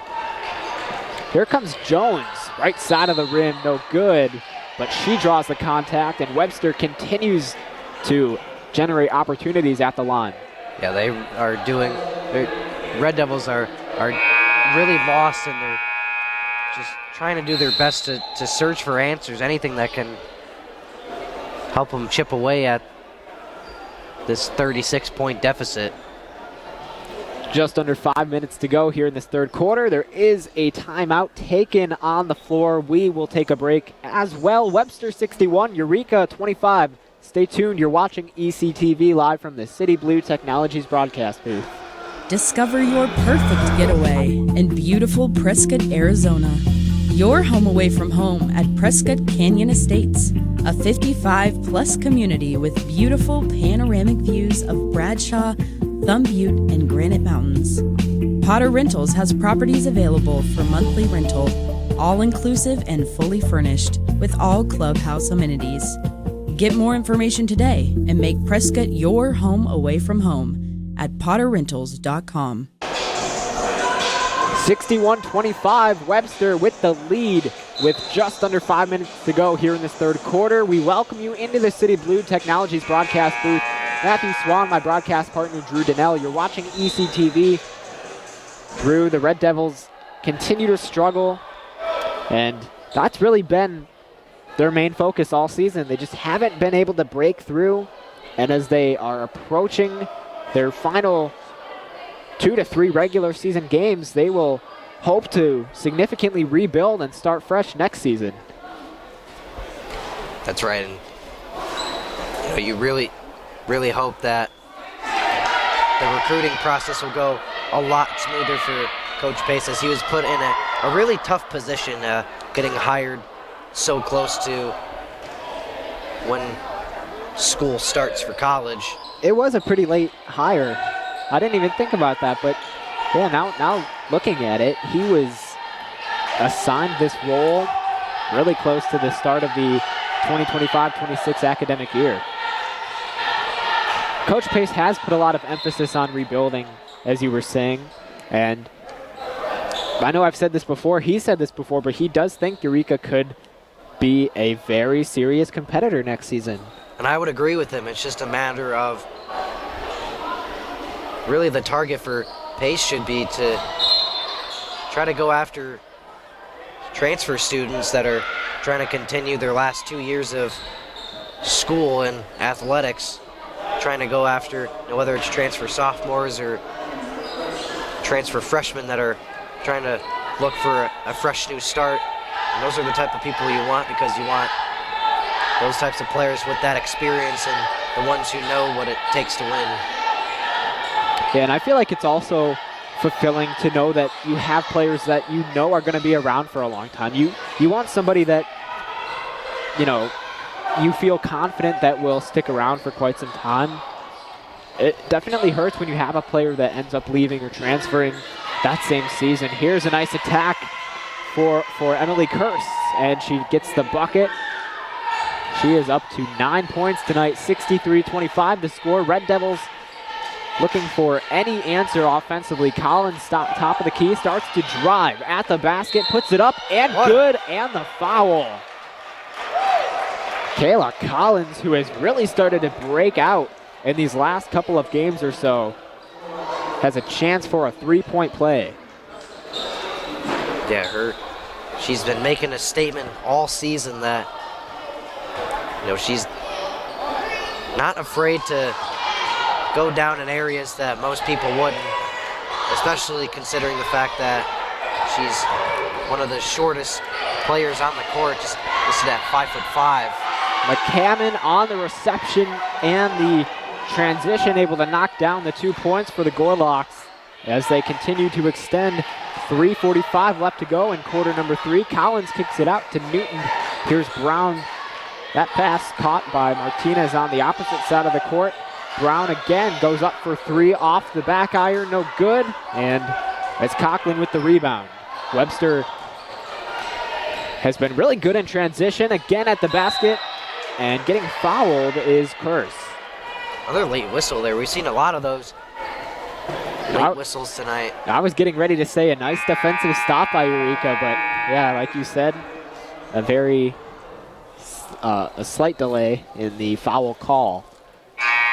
And the more you kind of think about it, if we go back to the recruiting process and what it, we would like to see it look next year is, you would like to see Coach Pace get just a lot of players in general, hopefully around maybe at least 6 or 8 more players. So then it makes a statement to his starters right now that no spot is safe. I'm going to play put the best 5 players out on the court, and that's kind of what the message is for us baseball players, is that even with the amount of athletes that we have, we're almost as big as football. No spot is safe. It doesn't matter if you're a day one starter since your freshman year, or if you were a starter last year. Whoever's the best is going to play at that spot, and that's obviously what you hope is going to be the case for this Lady Red Devil squad next year. They are also very heavy guard led. They have a lot of guards on their roster, so I would like to see some more distribution in terms of the positions being covered. Courtney Hart is the only center for the Red Devils. So maybe another interior presence for Eureka would help out as well. Hart's good, but... And to your point, yeah, there's no doubt that Courtney Hart is one of the best players on this Red Devil squad, if not arguably the best player that this squad has.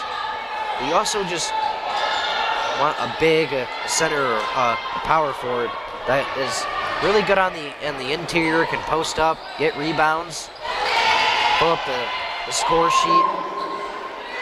Because it is tough for the Red Devils to get open on screens. As you mentioned, it is a team heavily full of guards. Collins, top of the key. She will be guarded by Jones. Starts to make a move. And it also does help, too, because when you run into a situation like Eureka has recently, and Courtney Hart can't play for a few games, you'd like to have somebody else in that role. Collins no good from 3, and Curse deflects it back to Collins, so the Red Devils grab another chance here.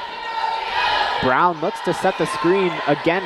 Eureka avoiding that opportunity, and Collins no good on the second attempt. Here comes Conklin, and Curse will knock that one down with ease. Just under 2 minutes to go. Webster continuing to expand on their lead. 70-27. Collins top of the key. Good screen from Brown. Collins flips that one, and Martinez just able to save it. Able to fire it off of the legs of Smith. Left-hand pass to Collins. She's open for 3. That one falls through just barely, and Kayla Collins finally gives the Eureka fans what they've been looking for. And that just shows the IQ of Martinez. She knows that if she plays it off the leg of Curse, that she can't get called for a backcourt violation. It makes it a lot easier when you have a lot more room to work with. Yeah, that's not easy, too. You have to be quick on your feet and have very fast thinking skills. Good screen from Brown once again. Collins will have to reset, continuing to attack, and that pass goes directly out of bounds. It'll be Webster basketball. We see almost an entire new 4 on the floor for the Gorlocks.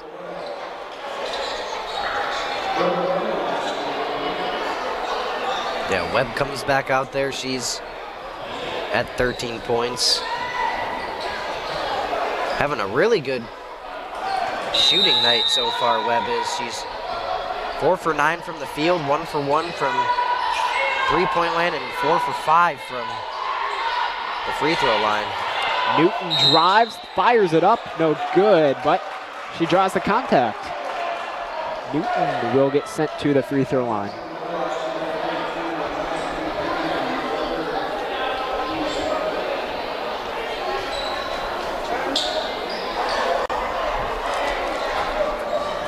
Newton shooting 37.5% from the line this season, looking to add on to Eureka's point total. That time no good off the back of the rim. One of the things that I do admire about this Red Devils roster is how close they've gotten within the span of just a single season. I mean, I feel like it makes it easier as a player knowing that you're in the same situation as almost every single one of your teammates coming in to a new school, and really you're a part of a program that's rebuilding itself. Yeah, on the road trips that we've been able to go on with them, they are definitely closely knit, tight together. Chemistry is definitely there, and even through the ups and downs, it doesn't matter if they lost by a lot or lost by just a little bit, where they were in it until the end. Hadley gets charged with another charge. I was going to say all Hadley could do is laugh about the call. There's not much she can really do. She's put him between a rock and a hard place. It's on the follow through. Just over 30 seconds to go. It'll be Webster basketball as Grace Hupp will inbound. The senior for Webster finds Webb.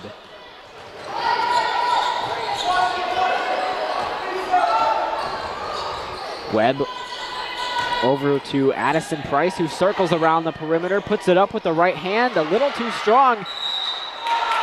Oh, I don't know. Actually, I believe, did they say that she stepped out of bounds? Because I think she was in the air when she got the basketball. Well, she had ran out of bounds, and if you're going to run out of bounds and come back inbounds, you can't be the first person to touch it. Oh, okay, that's what that is.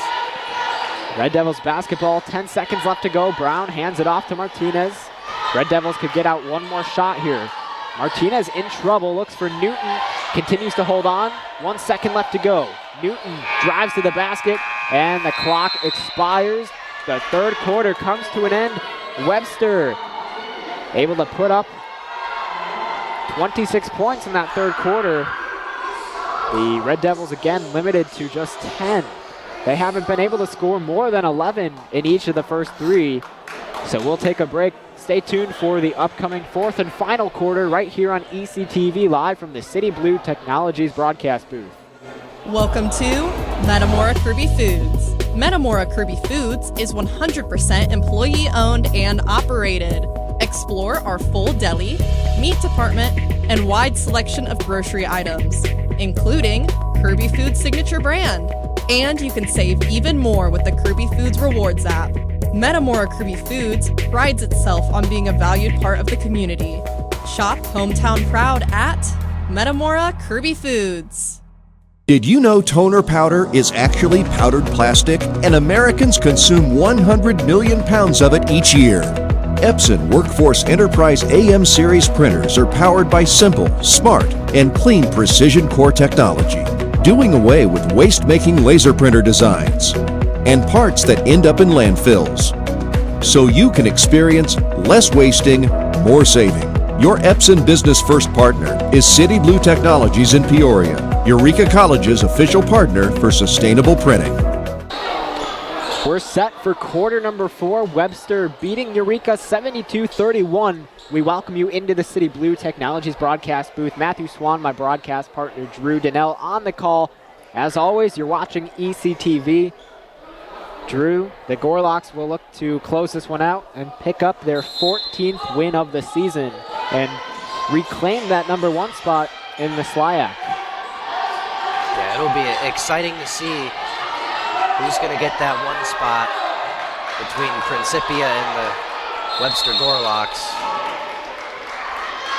You know, I told you in one of our timeouts, I said I really dislike Webster, and it's nothing personal. It's just because they're so good at every single sport. It feels like they're aggravating. They're hard to beat, and that should be a compliment towards them. They have a very great athletic program. They're a great school and have a lot of great programs.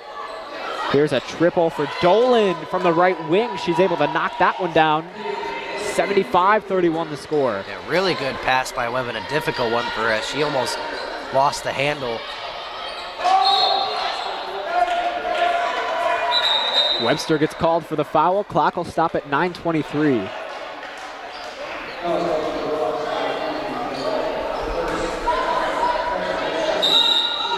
Eureka will look to move on to Principia. That's hard for them. Back-to-back games, they're having to go up against one of the top teams in the SLIAC. They'll host Principia after this matchup, and then for their final game, they'll be on the road against Greenville, February 21st. Martinez will look to inbound, finds Brown. Brown starts to shift over to her right. She's guarded by Nolan. 3 on the shot clock. Martinez, late shot attempt. Oh, that one spun in and out. So close. Abigail Martinez definitely wants that one back. On the other end, Williams with the left hand, no good. Illingworth, second chance is successful. Man, nothing going Eureka's way, it seems, tonight. Collins will direct traffic, guarded by Maya Webb. Makes a move, gets past the free throw line, stops her feet. Euro step left hand, no good off the glass, and it'll be knocked out of bounds by Bowman. Webster reclaims possession. Just under 8.5 to go. Webster 77, Eureka 31. For the Gorlocks, they will head back to St. Louis, Missouri and host Greenville University. And then they have 2 straight road games to follow. This one kicked out. Brown with the pump fake, drives from the right side, no good. Rebound pulled down by Webster. And a jump ball signal. Eureka keeps possession.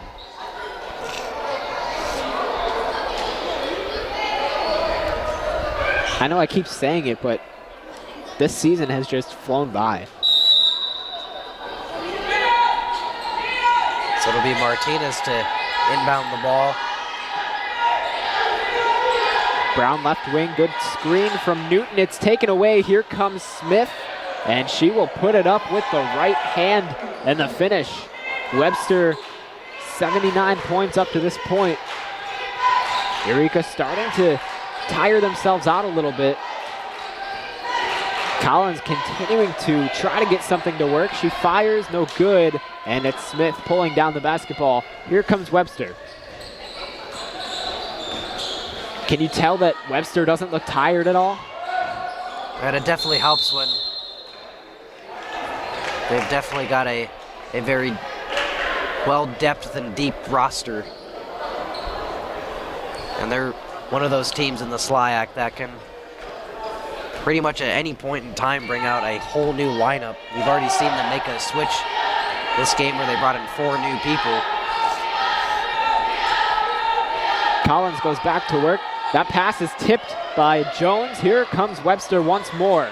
Jones into the hands of Hupp. She'll put it up with the right, and there's a whistle. She gets called for the travel.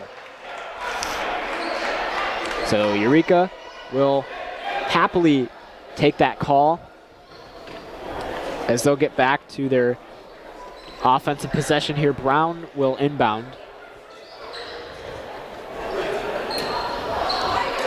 Webster no longer producing a full court press. That's always a positive sign, but they have such a large lead that they don't need to anymore.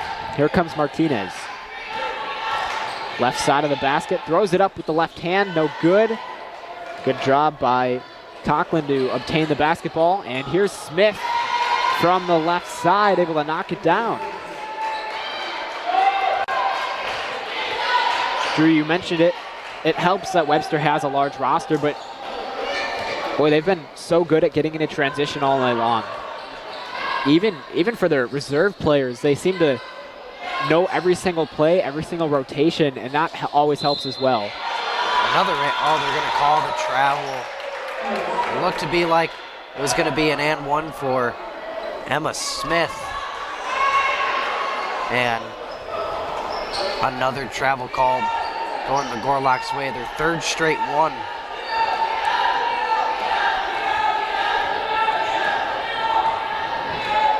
So it's Collins to bring the ball up the court, directing traffic.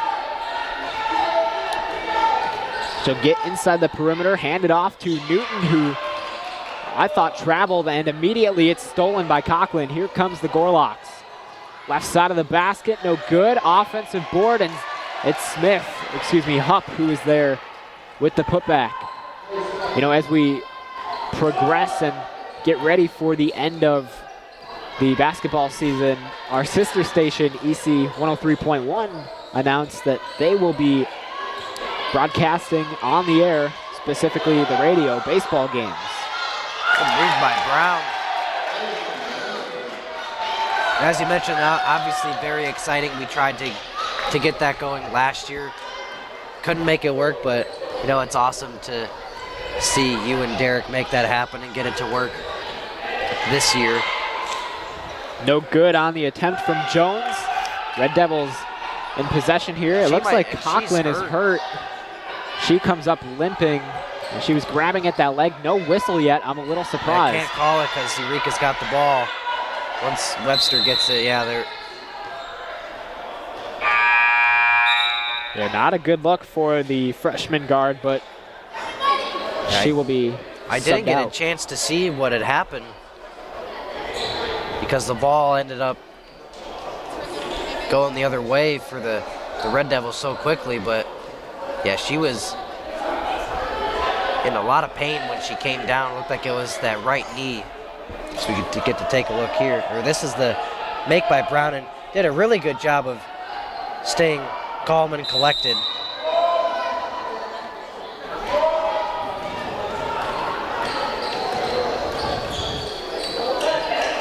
So we see Taryn Ford on the floor for the Gorlocks. She makes a move, puts it up, and that one hits the underside of the backboard. She draws the contact. 5:15 to play. Webster 83, Eureka 33.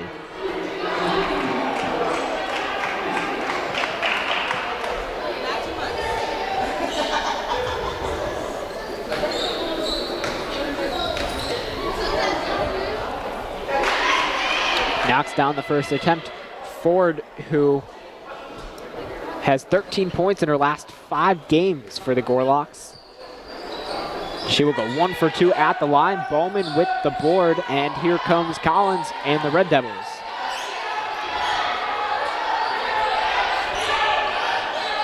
Just over 5 minutes left to go. Eureka trying to work something out. Collins will have to reset.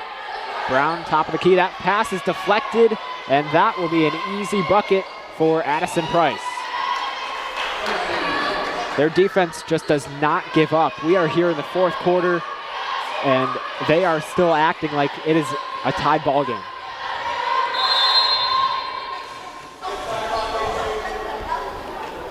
No whistle on the floor, stops the clock at 4:41.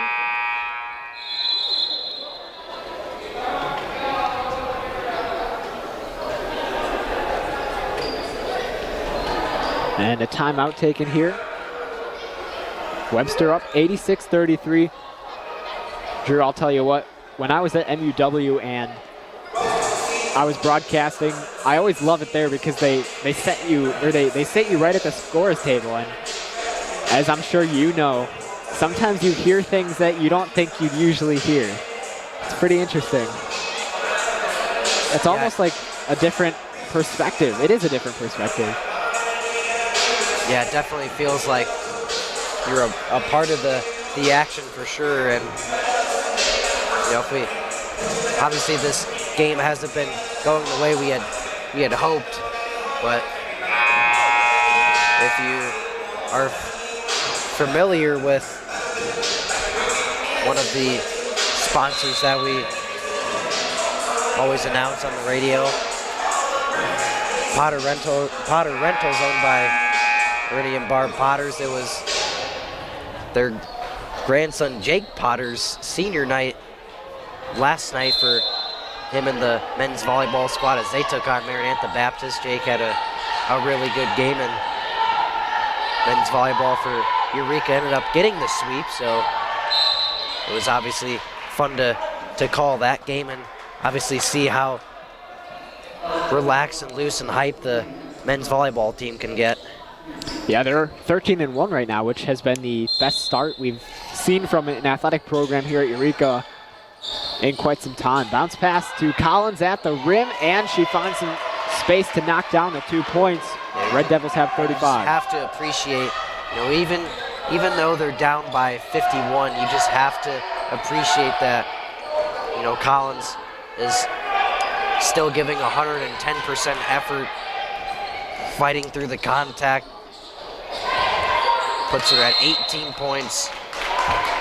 And it's worth mentioning that, even with the deficit that the Red Devils are facing, she is leading all players on the court in points. Webster basketball. Here's Ford beyond the perimeter. She'll direct traffic. Looks for the screen. There it is. Circles around. Kicks this one out. And there's a whistle. The basket will not count. 4 minutes left to go. Webster 86, Eureka 35. As usual, this game will be followed by the men's basketball game. Of course, we'll be broadcasting that as well. Here's Jones on the attack, kicks it out. Price for three, no good. Martinez with the rebound.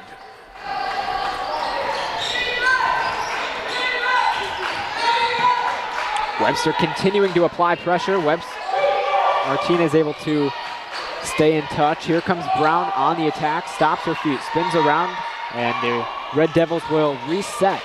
10 seconds on the shot clock. Collins will be double teamed. That leaves one member for Eureka wide open, and a travel against Martinez.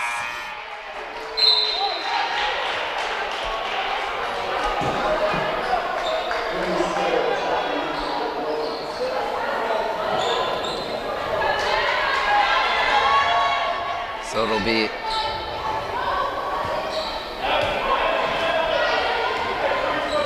Ford to inbound it.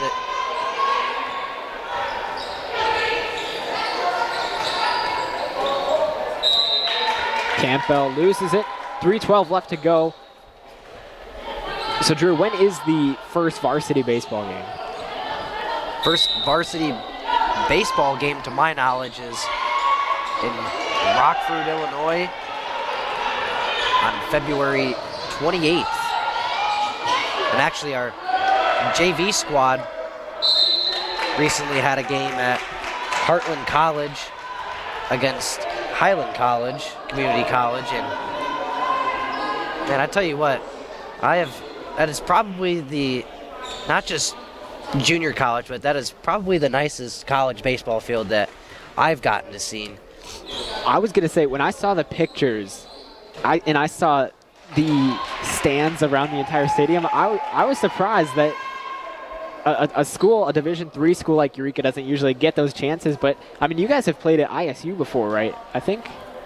Yeah, I think I would even go as far as putting Heartland Community College as honestly a nicer field than ISU. Don't get me wrong, ISU has a beautiful facility and a beautiful field, but with Heartland, their field is actually called the Corn Crib, and they actually have little decorations of corn in the outfield, which is that's awesome. Kind of makes you feel like you're at the Field of Dreams field in Iowa. I've always wanted to actually play at a field like that. Have you ever gone to the Field of Dreams, the actual movie site? I have not. I almost had the chance during my travel baseball days. Our team almost had the chance to go and play a game there on the Field of Dreams field. Unfortunately, we already were booked for a tournament in Louisville. Yeah, that'll get you. I did end up going there one time, and I played a softball match. I was really little, so I don't really remember anything, but that would be awesome to play like a college game there. Even high school would be pretty cool. Webster with possession. This one kicked out. No good on the three attempt is Maddie Jones. Martinez pulls down the basketball. Just under 2.5 to go. Eureka down the score 86-38. Here comes Martinez and a foul. That'll be called against Webster.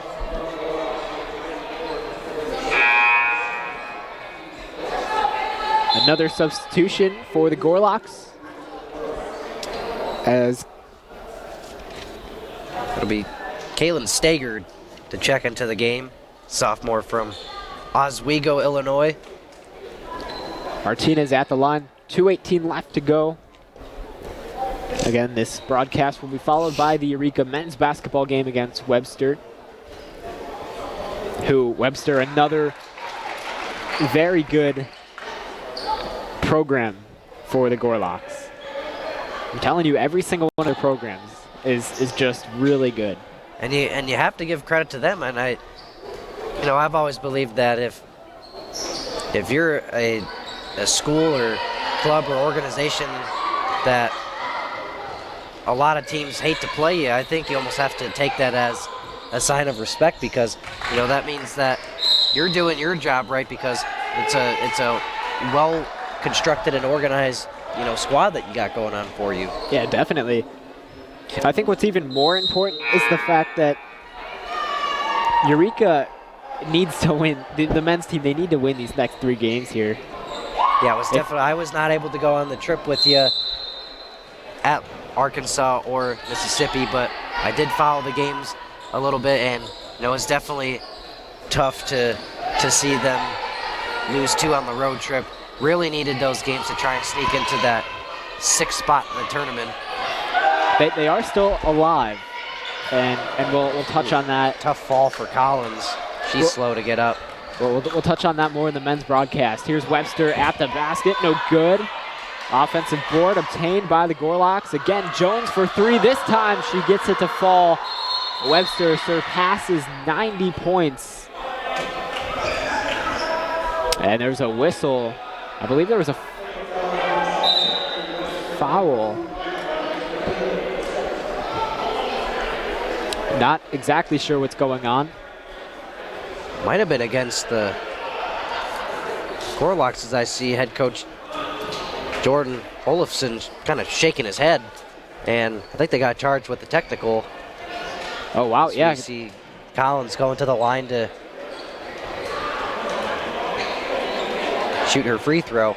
Yeah, they didn't give Webster the 3 points, so that was pretty interesting. I didn't see what happened, though, from Webster. I didn't think anything strange happened. Maybe it could have been something from the bench. Maybe somebody said it could have been something from the bench, or unsportsmanlike in terms of a celebration. Collins continues to check out her leg after that fall just a moment ago. It'll stick with Eureka here. 1:35 left to go. 89-40 with Webster on top. Martinez looks to inbound, finds Collins.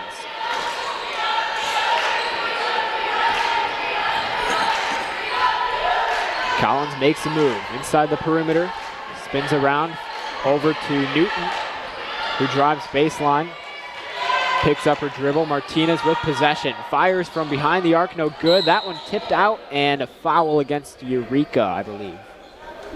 No, that was against Webster. Right. Well, Swanee, you mentioned that baseball is returning soon for Eureka, but baseball is also returning soon for Major League Baseball, as recently pitchers and catchers reported to Arizona and Florida for spring training. And not only that, but the World Baseball Classic is less than a month away, and I feel like not a lot of people talk about the hype around the World Baseball Classic. A lot of people focus on the Home Run Derby, the All-Star Game, and the postseason. It truly is underrated, and I don't think people truly understand the importance of being able to play for your country. And we've heard players talk about that before and what it means to them, but it truly is a special occasion. And even for guys that may play not for the country that they were born in, but if they have ethnicity or descent from another country, like I know Freddie Freeman, he likes to play for Team Canada in honor of his late mother, who passed away from skin cancer. And I think guys that are allowed to do that is awesome. And obviously Freddie Freeman, one of the best first basemen obviously of our generation, and one of the most likable guys in baseball. Yeah, it's really hard to dislike him. He's just a great person on the field, off the field. Less than a minute to go. Red Devils will not pick up the win in this ball game, but they will look to try to score at least one more time. Collins, well beyond the perimeter, goes up against Maddie Jones. 13 on the shot clock. Collins will have her attempt blocked, and it goes out of bounds. It'll stick with Eureka. I actually thought of this because obviously you're a Cubs fan. I saw a flashback from when Anthony Rizzo struck out Freddie Freeman when they were when Rizzo was on the Cubs and Freeman was on the Braves, and when they got him to that rundown at Wrigley Field. Yeah, that was a great moment to watch on TV. Collins forced to shoot the ball. That'll be a shot clock violation.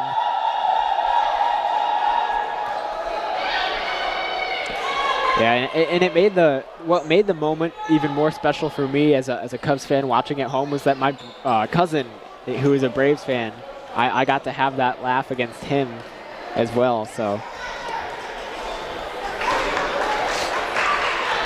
well, that will conclude tonight's women's basketball ball game as Webster will dribble out the clock. Final score 89-42. Webster completes the season series sweep against the Red Devils, so Eureka falls to 0-23 overall, 0-14 in conference play. Webster becomes 14-8 overall, 11-2 in the SLIAC. They reclaim the number 1 spot in conference play. Drew, what have you liked from tonight's matchup? Well, obviously I like the fight at the end from the Red Devils. Kayla Collins ended up leading all scorers with 20 points. Did a really good job of forcing fouls and shots at the free throw line. A lot of things to clean up, though, in terms of just the simple and little things for the Red Devils. It was obviously great to see Courtney Hart back in the lineup after missing almost a month of action.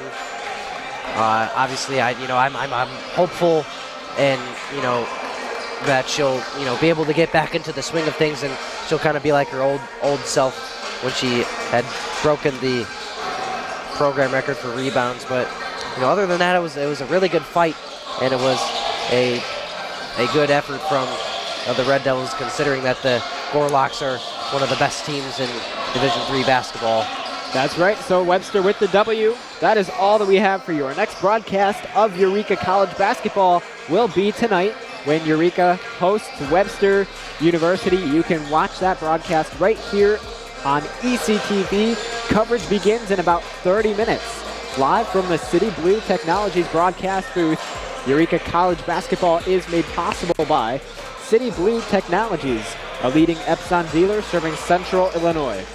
Potter Rentals of Gilman, Illinois, owned and operated by Ernie and Barb Potter, both Eureka College class of 1965. Heartland Bank and Trust, Randy B. Gohl, your State Farm agent in Peoria, Eureka College class of 1994, and by Kirby Foods in Metamora. On behalf of my broadcast partner, Drew Donnell, this is Matthew Swan. Thank you for watching.